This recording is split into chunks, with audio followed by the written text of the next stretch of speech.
Oh, Stan Kerkhoff and 8/15/20. So that makes me 80 years old now. Where were you born? In eastern Nebraska. Whereabouts in eastern Nebraska? Well, near Fremont, which is northwest of Omaha, about 35 miles.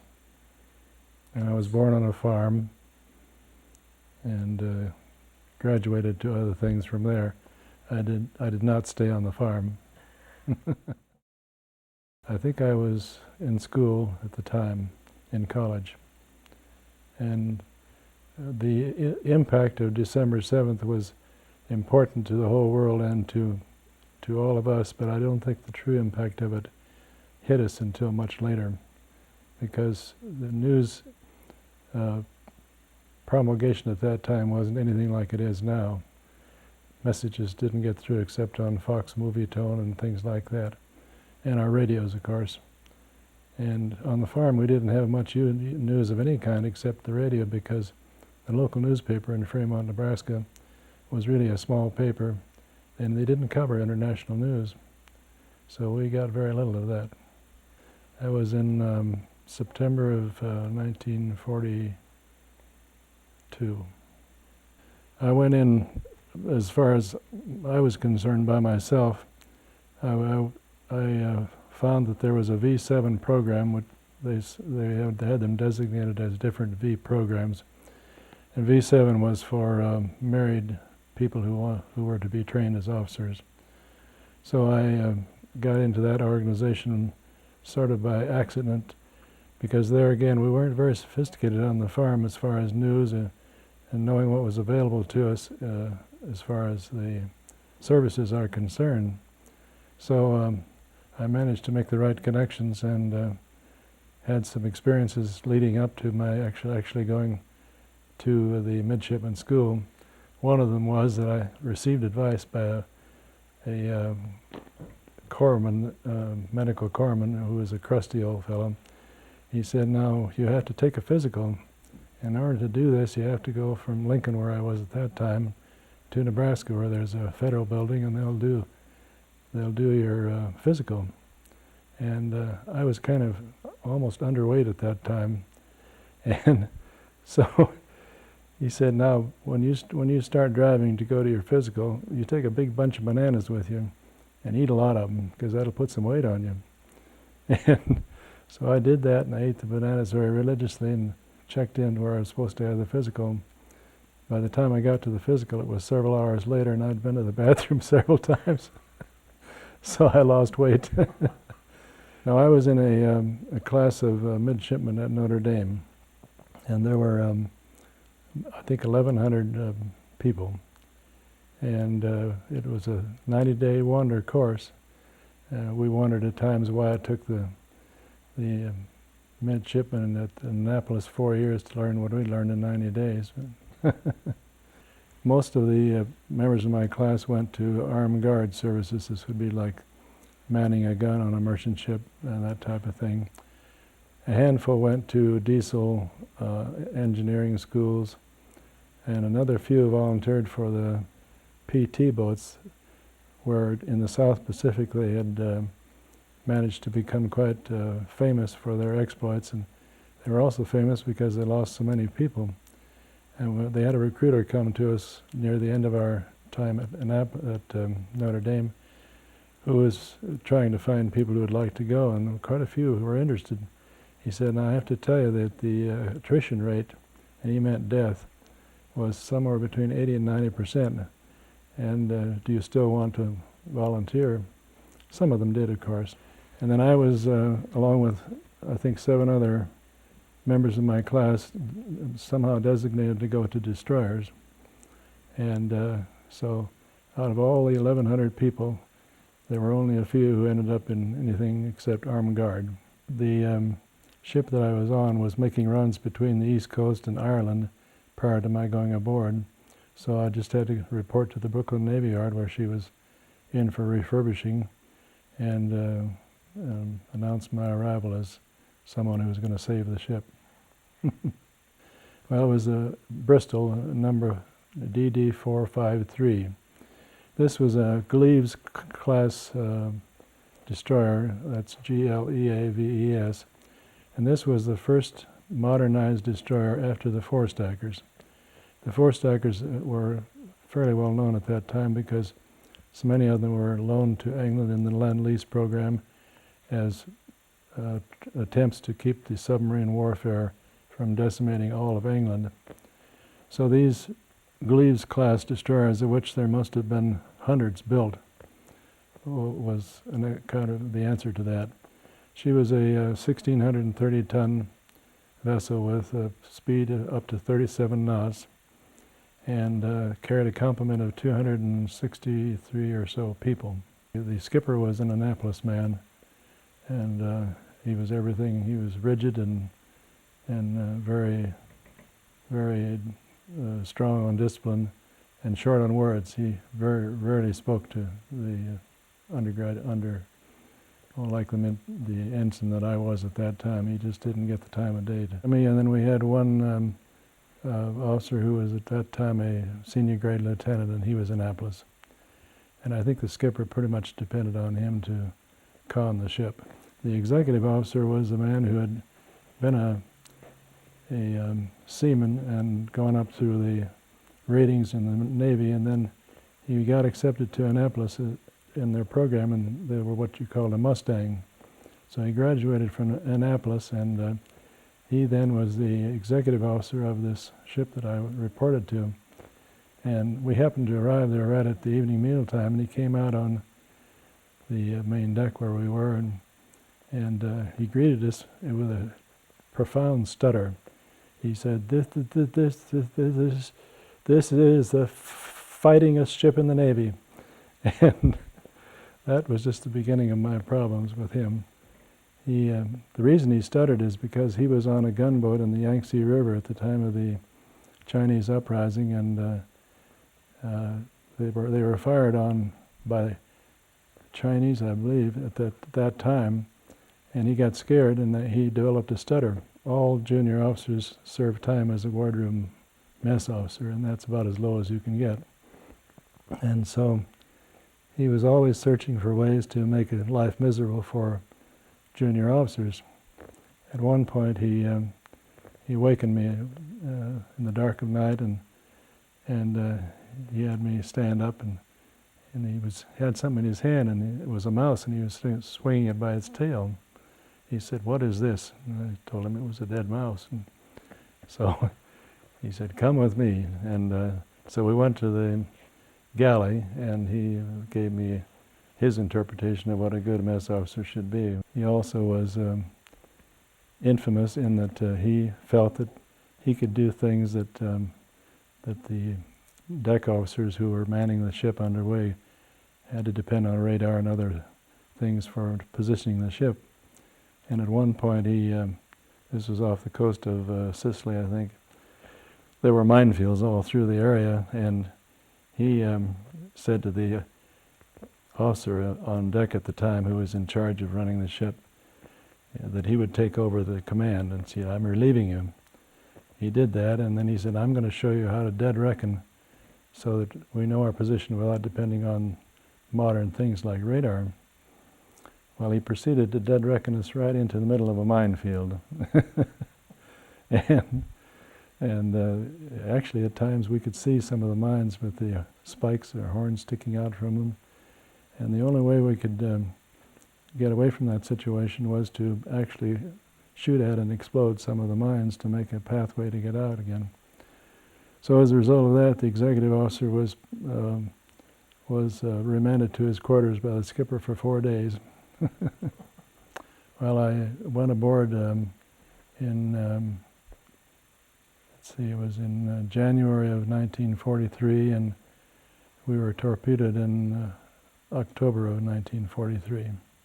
Destroyers were used a lot in convoy, which is where you would escort freighters and other ships of the line from one place to another. And in this case, we along with some other destroyers, were escorting this flotilla of supply ships and others along the coast of Algeria.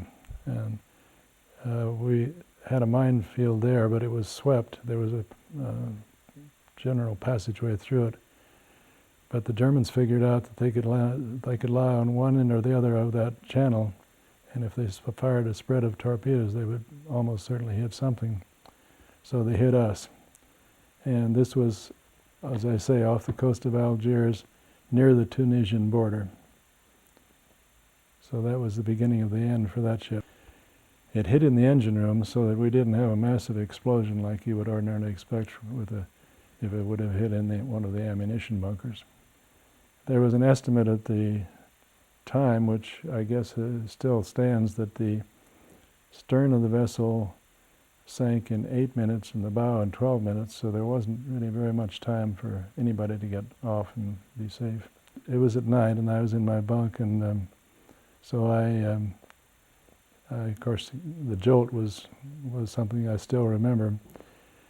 And so I jumped out of my bunk and I started toward the door of the cabin, and I had a life belt type life preserver hanging on a hook, and I thought as I ran, should I take it with me or leave it? And I thought in the interest of time wasted, I'm going to leave that thing right there.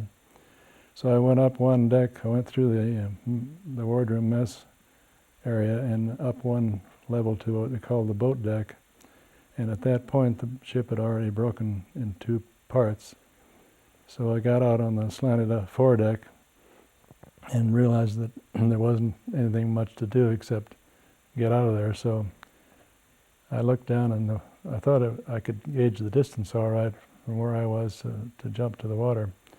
But I made one turn in the air and I landed on my chest and disrupted a few things there. Well, it tore up a bunch of muscles in the chest wall, and so I ended up getting a Purple Heart for that.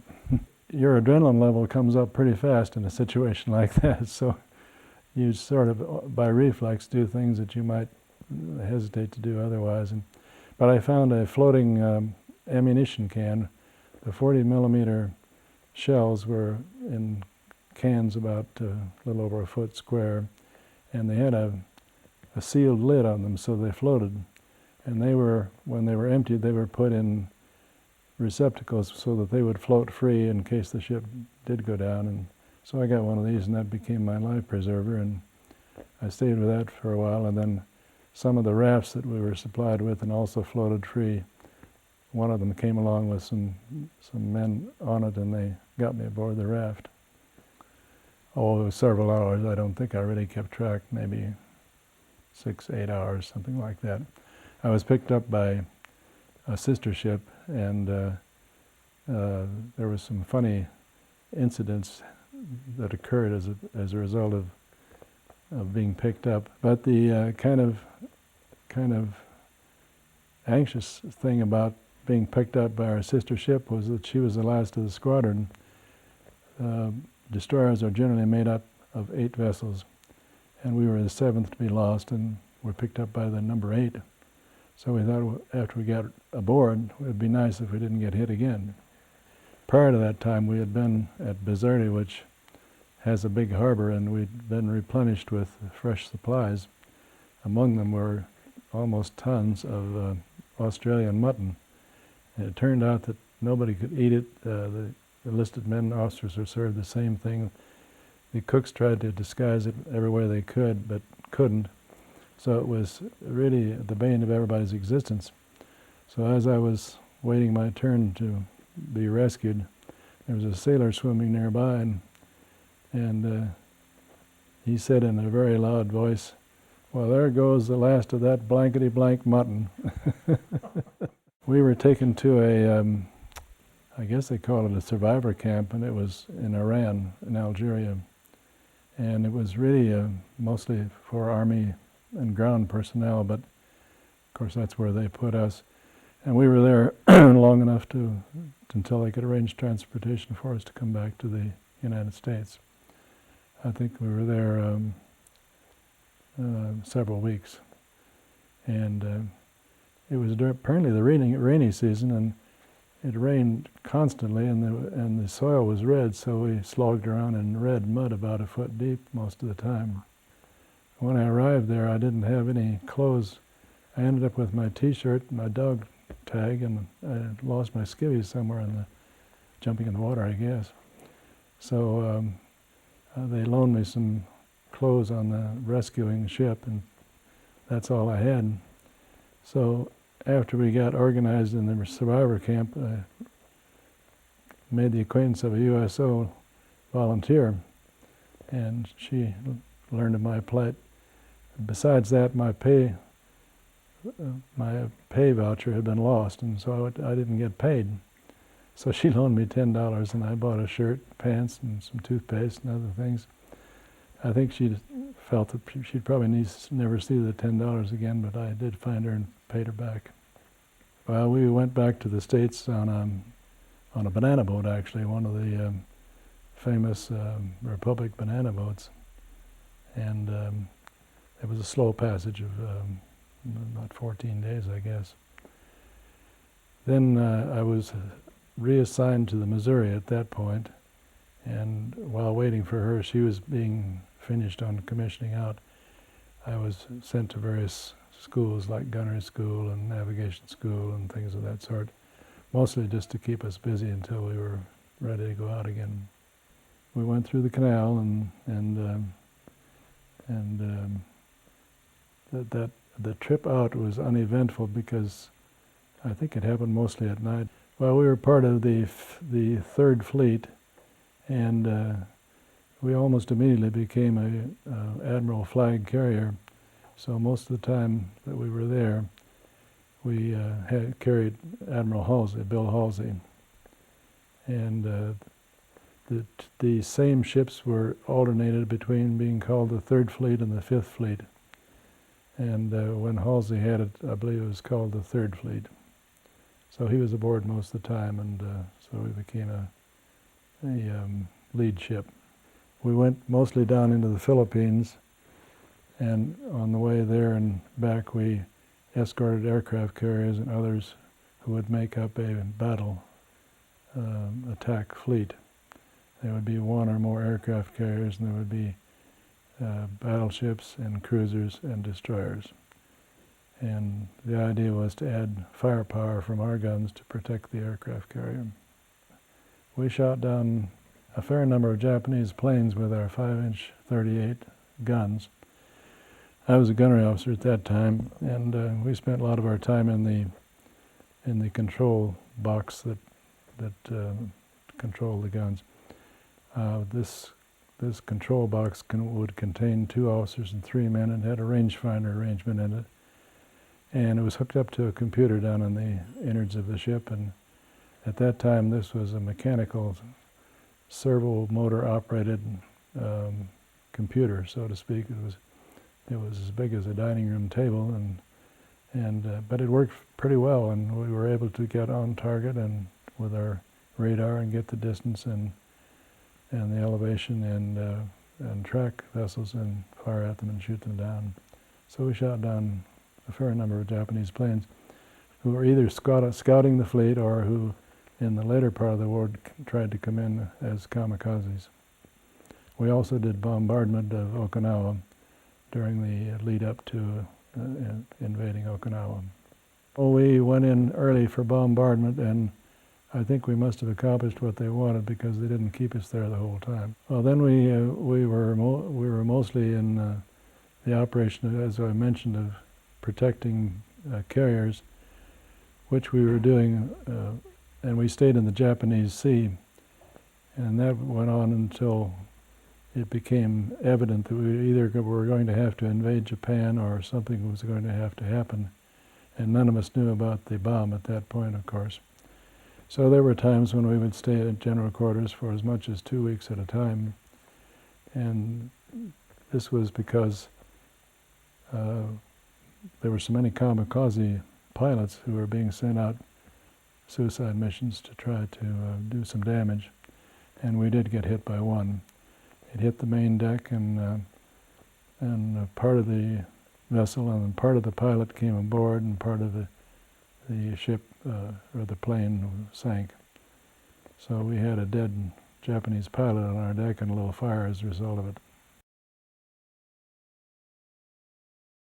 Well, we were general quarters, as we sort of assumed as a lifestyle at that point, And I think the word filtered through our command on the ship that the bomb had been dropped, and of course there was a lot of speculation at that point about what would happen. I think we sensed that somehow it was going to be to our advantage, because maybe we wouldn't have to go ashore, and maybe we wouldn't have to lose so many men in the process, because everybody figured that the Japanese would fight valiantly to try to keep people from invading their country. As most people, we had no inkling of anything about it, of course. But after it was dropped, I guess the word kind of filtered through to us that it was a very monumental event. And so we were suitably impressed.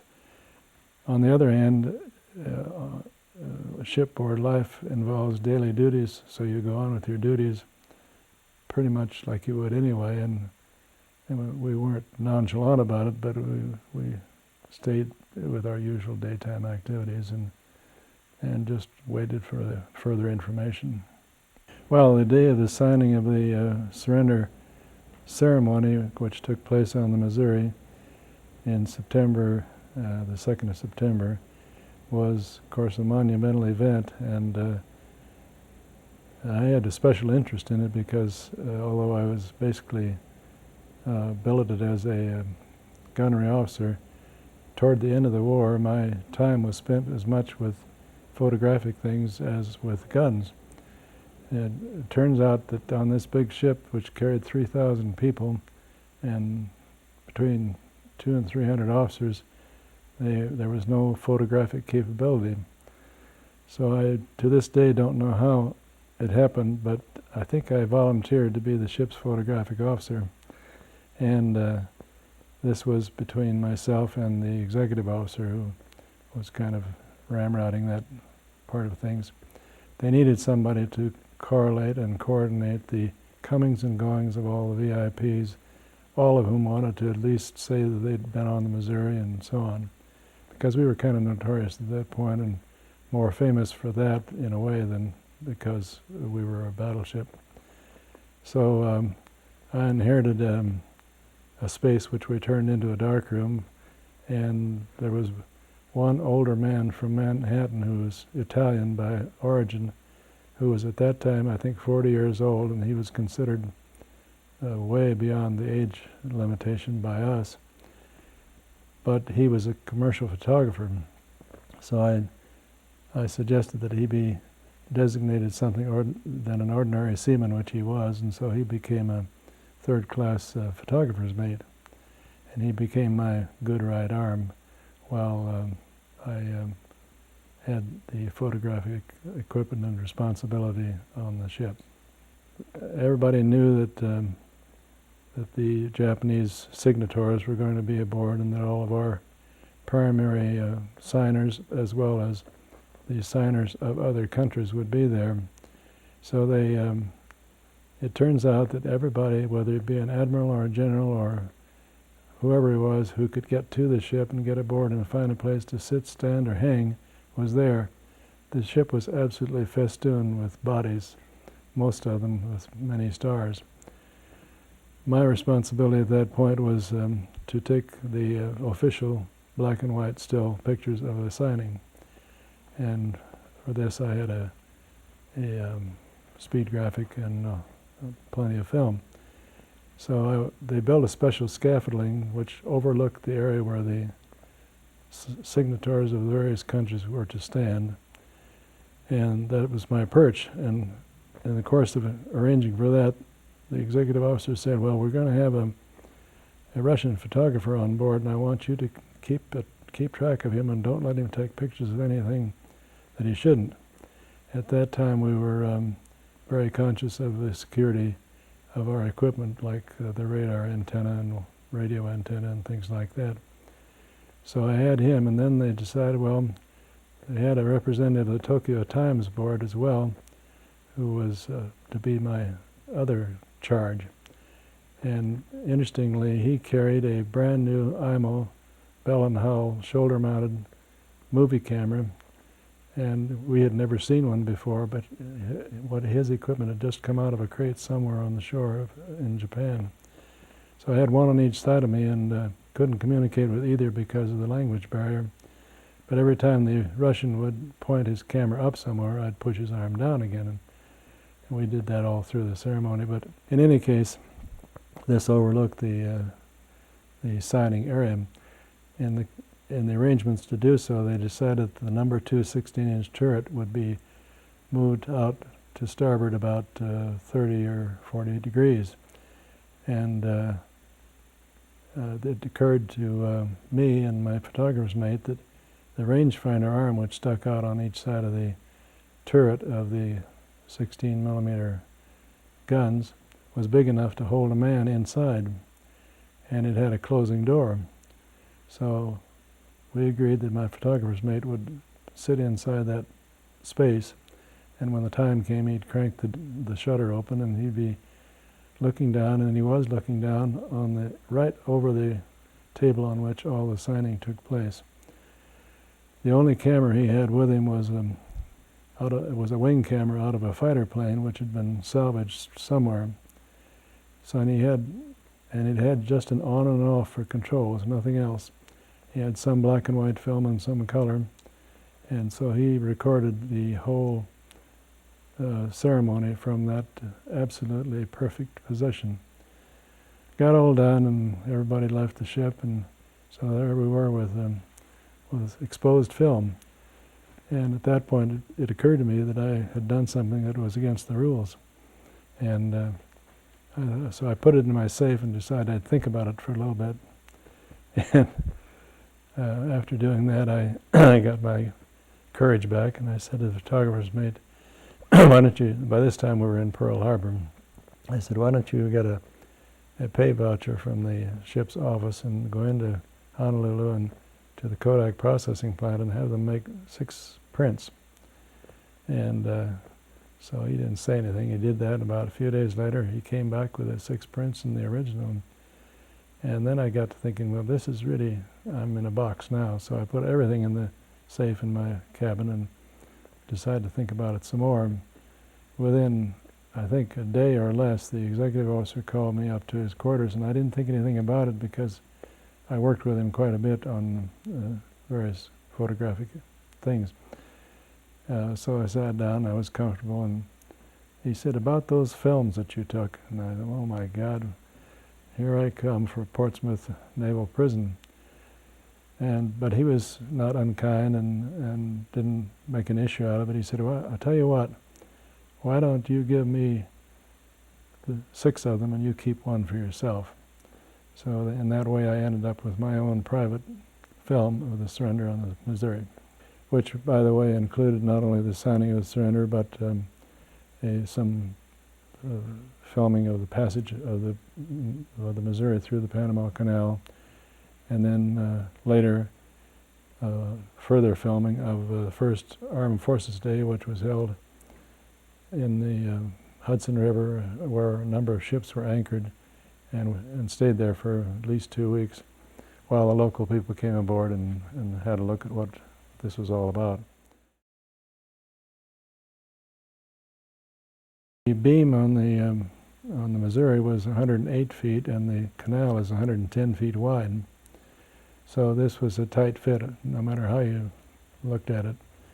So starting on the Pacific side, we went through the San Miguel and Pedro locks, which lifts you up 2 levels from the Pacific into the Gatun Lake, which then you, of course, traverse and go down on the other side to go through the Gatun lock and finally drops you into the Atlantic.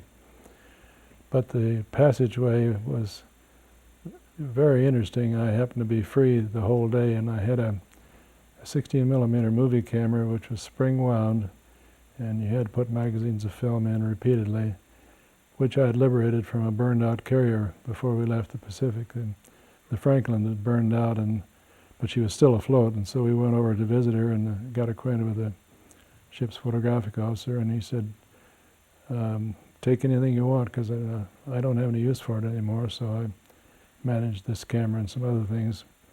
As we used to say, we kind of liberated things.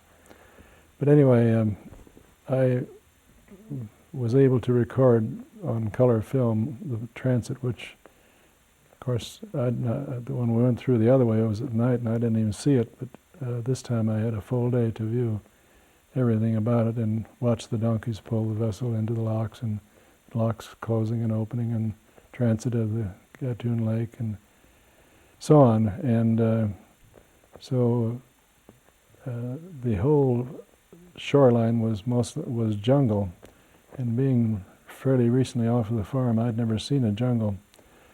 So I decided that I'd take infinite footage of jungle, and that's about what it looked like at times. But on the other hand, there were little bits of excitement, like when we rubbed against the side of the canal. Literally, we were protected with fenders, which for some reason they made the use of local fenders, which were made out of woven, like rattan twigs or branches or whatever.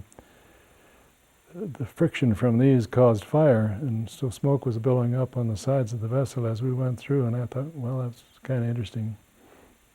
And so it was quite a special day. And then, of course, that brought us to Panama City, and I got to see some of Panama City as well. It was an interesting thing that every lock that we stopped at, they'd put a gangway across from the shore to the vessel, and local dignitaries or anybody who could manage to get aboard would come aboard, and then we'd take them to the next lock. They'd put the gangway out again, and they'd go off, and another group of people would come aboard. So the local people got quite a kick out of seeing us go through the locks. Panama City itself was, at that time, very colonial, with wrought iron balconies and hardly any cars and very few people on the streets. So it was very colonial looking, and to me, not having seen anything like that in my life, it was fascinating. So from there we went up the coast, the east coast, to the Hudson River, and anchored there for a couple weeks.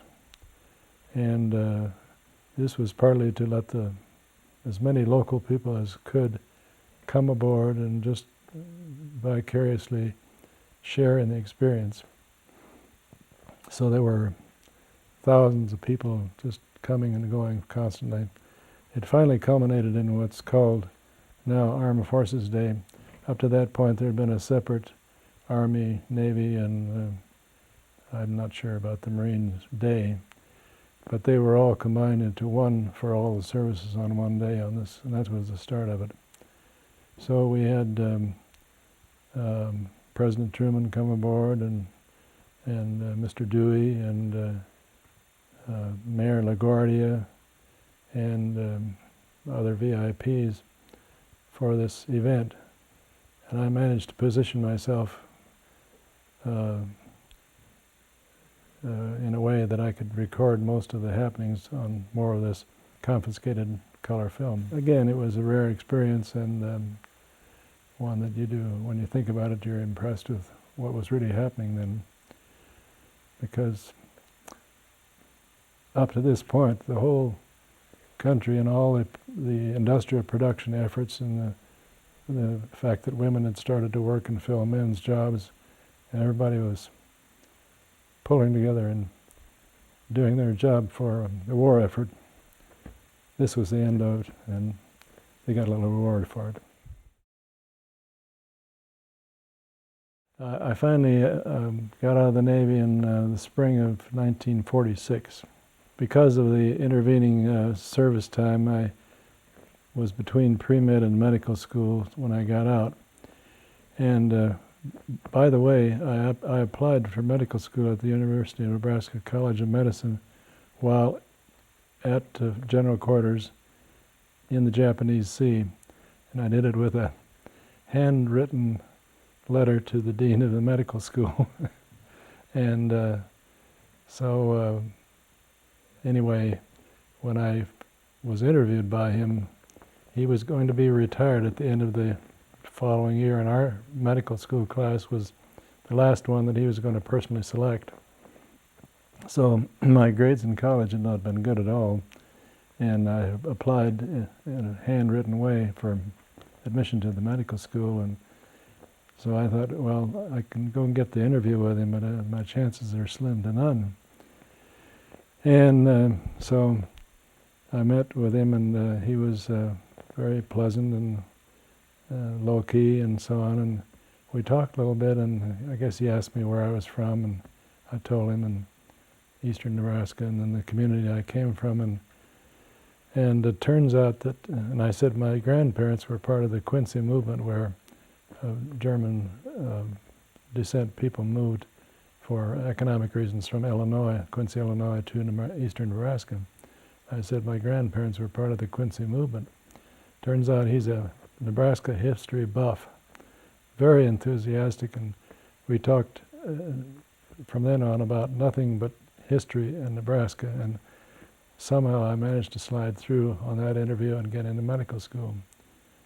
But I spent a year between the two because I was too late for the class that started before I got out of the service. So 46 was actually my entry into medical school. Let's see, I came here in 1959. At that time, I think we were about 3,000 people, more or less. I was one of the early doctors here. There were one or two who came either before or about the time that I did. And so then I began my medical practice here. I was not nearly as involved as a lot of people. I never ran for office. I did support various projects. I was a Rotarian at that time and have always been, of course. And the Rotarians, of course, are very prone to support good projects. And I was very interested in the incorporation of the city. And of course, the first year that conversation started, it was very controversial. There were about as many people against incorporation as were for it.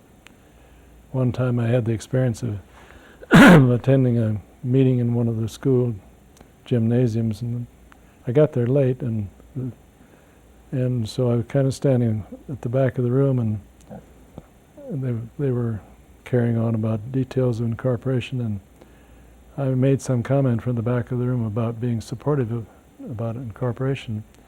And one of my female patients turned around, who was sitting in the front row, and she's been an activist from that time to the present, turned around and just gave me the dickens for my position. And so I decided at that point that economically speaking and professionally speaking, I better not be too vocal in these public events. Of course, it turned out a year later that everybody turned around and was very much in favor of incorporation, and I think that helped the area almost immediately. We were lucky enough to have a beginning council and mayor and so on. Vic Bocard was one of the first councilmen, I believe, and De Combs, who was principal of a school in Denver, I believe, who was violently against incorporation one year and just as much the other way a year later. And of course he has a street named after him now.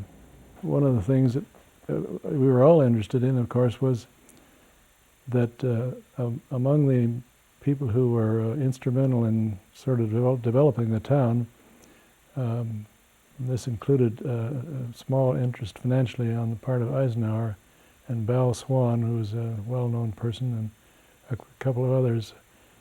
As a small team of entrepreneurs, were trying to enhance the development of the town, and they thought at that time that the Martin missile plant was going to be located in or near Broomfield. So they had great plans, but of course that fell through and went down to southwest Denver.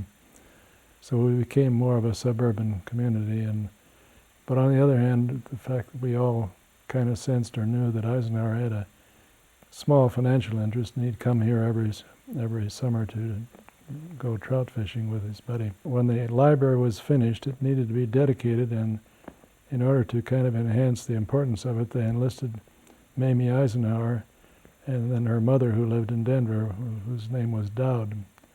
And Amy's mother donated all of her books to the library as part of the startup. So they wanted to dedicate what was going to be the Mamie Eisenhower Dowd Library. And so they were making plans to do that, and I guess mostly some of the ladies groups and so on were spearheading it, and they did arrange to have the dedication ceremony take place. And they were well along in their plans, and then belatedly, Ike said to Mamie, you know, I'd like to go out there too. So all of a sudden that compounded the situation, because we had a former president of the United States as well as his wife coming. And without my knowledge, somebody volunteered my home to be the place where a reception would be held for Eisenhower. And so that threw me into quite a tizzy, because I didn't think my front yard was up to standards that it should be. I'd killed some weeds and killed the grass along with it, and so I was putting in patches of grass and planting flowers and other things. And so that led up to the actual arrival of the Eisenhower entourage. I didn't know anything about how they would arrive, and the Secret Service had never contacted me in any way. I assumed that there had been some surveillance, but I never did know about it. So the black limos wheeled up into my little curved driveway, and the first one, of course, was Eisenhower's. And so I decided, well, I better just do this. And so I walked down my front walk and stuck out my hand, and I said, told him who I was, and I'm your host. And he greeted me, and that was fine. But we'd forgotten all about Mamie in the next car. But fortunately, Murray Brown, who lived next door to us, had the presence of mind to walk down after me and greet Mamie and escort her inside. So we had a kind of a strange start. We had planned on a kind of a gala with tables and chairs and festive decorations and little refreshments out in the backyard. We had this all set up, but about the time he arrived, a tornado appeared just to the east of us, which was highly visible, and it began to rain a little bit. So this completely ruined our garden party, and I couldn't figure out exactly what we could do at that point. So I spoke to Eisenhower, and I said, and I think I called him Ike, actually. I said, you know, we got a problem here, and we talked about the rain and so on. And he said, he used my first name, and he said, Stan, you do what you have to, and I'll do my part. So we lined up, he and his wife, and Governor Love and his wife, and a couple other people in the reception line. And the poor people who had planned on attending the party got into the line, got their hands shaken, and greeted, and routed back outside again where it was raining. And but he was very engaging, and very much as he was portrayed in the media as being a very likable person, easy to be with and deal with. One of the little interesting sidebars on this whole event was that my father and I got to talking, just the two of them, and a friend of mine managed to get their picture, and showed these two bald heads, and that what they were talking about was the fact that some Holstein cattle from my father's farm had been sold to Ike to be put on his dairy farm in Gettysburg, Pennsylvania. And so I have a picture recording this. I stayed here till 1973, and then we moved to California, where I continued to practice, and retired in California in December of 1987, having put in 37 years. Came back in the fall of 1992, having lived in Florida for several years. It's an amazing, absolutely mind-boggling experience. Having been away and only visiting periodically, we were able to experience the before and after, and coming back to what we witnessed even in '92 was remarkable, but nothing like what we're now seeing, which is a total transformation of the land around here, which would not support goats, is now valuable and has all the development on it that it does have. It's hardly been shown for, these 55 years, until fairly recently. Vic Bocard found out that I had this film. One of my friends ratted on me and told him. So he persuaded me to show it at Rotary. And I wasn't prepared for the groundswell of patriotism that happened with all the Rotarians at that point. They could hardly get enough of this experience that I'd had.